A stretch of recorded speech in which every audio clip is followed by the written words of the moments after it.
ओम श्री लक्ष्मी नारायणाय नमः। आप सभी का भक्ति की राह चैनल पे बहुत बहुत स्वागत है। माता लक्ष्मी और श्री विष्णु भगवान की कृपा सदैव आप सब पे बनी रहे। इस साल की आखिरी एकादशी सफला एकादशी है और यह व्रत 26 दिसंबर 2024 दिन गुरुवार को रखा जाएगा। इस दिन लक्ष्मी नारायण की विधि पूर्वक पूजा अर्चना करने से घर में सुख समृद्धि आती है और देवी लक्ष्मी और भगवान विष्णु का आशीर्वाद भी प्राप्त होता है। साथ ही यह व्रत पूरी आस्था और श्रद्धा से करने से हर कार्य में सफलता प्राप्त होती है। इसलिए इस एकादशी को सफला एकादशी कहा जाता है।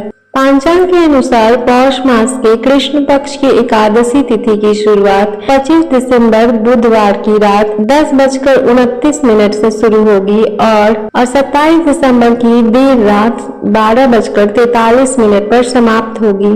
उदया तिथि के अनुसार इस साल 26 दिसंबर दिन गुरुवार को सफला एकादशी का व्रत रखा जाएगा और इसका पारण 27 दिसंबर दिन शुक्रवार को सुबह 7:17 से सुबह 9:16 पर किया जाएगा।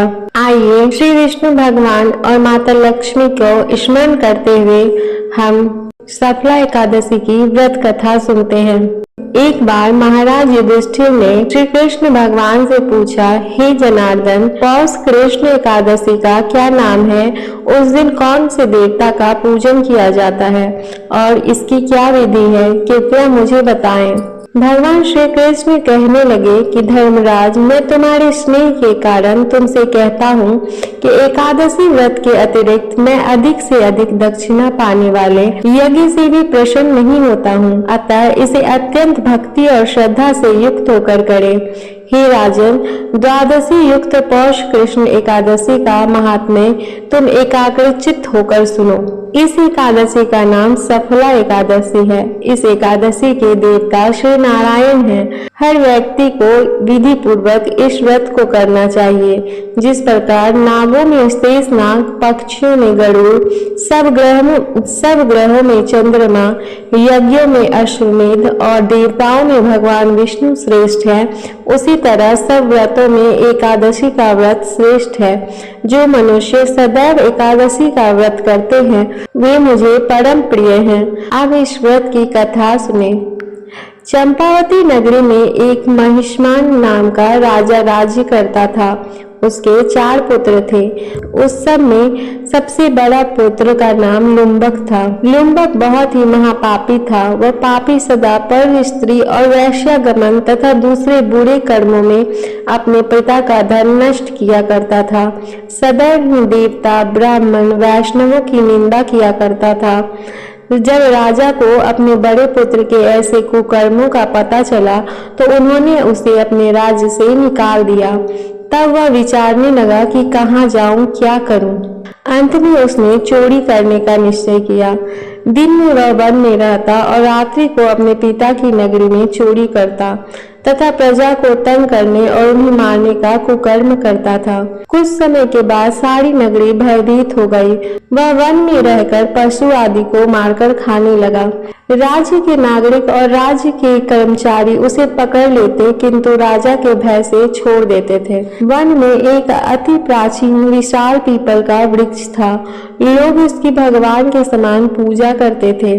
उसी वृक्ष के नीचे वह महापापी लुम्बक रहा करता था। इस वन को लोग देवताओं की क्रीड़ा स्थली मानते थे। कुछ समय पश्चात पौष कृष्ण पक्ष की 10वीं के दिन वह वस्त्रहीन होने के कारण शीत के चलते सारी रात्रि सो नहीं पाया।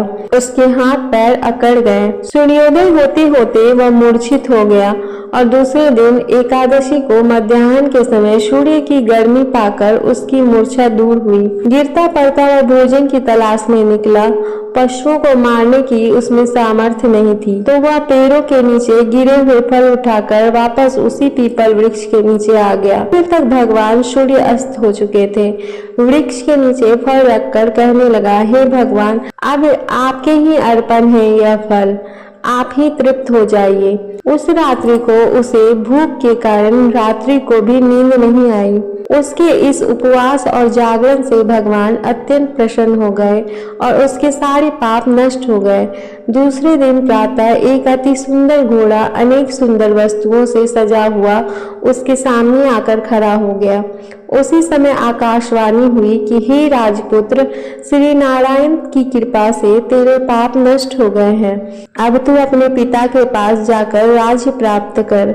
ऐसी वाणी सुनकर वह अत्यंत प्रसन्न हुआ और दिव्य वस्त्र धारण करके भगवान आपकी जय हो कहकर अपने पिता के पास गया।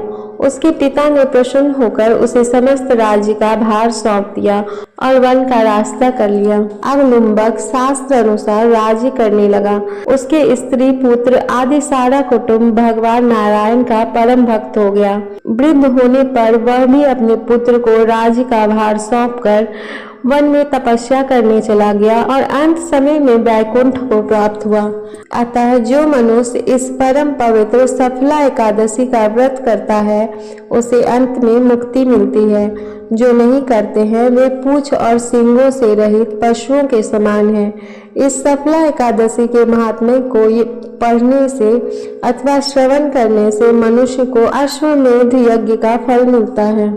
उम्मीद है आपको यह वीडियो पसंद आया होगा। वीडियो को लाइक करें, शेयर करें और कमेंट करें और साथ ही यदि आपने हमारे चैनल को अभी तक सब्सक्राइब नहीं किया है तो चैनल को अभी सब्सक्राइब करें और बेल आइकन प्रेस करके सारे नोटिफिकेशन ऑन कर लें।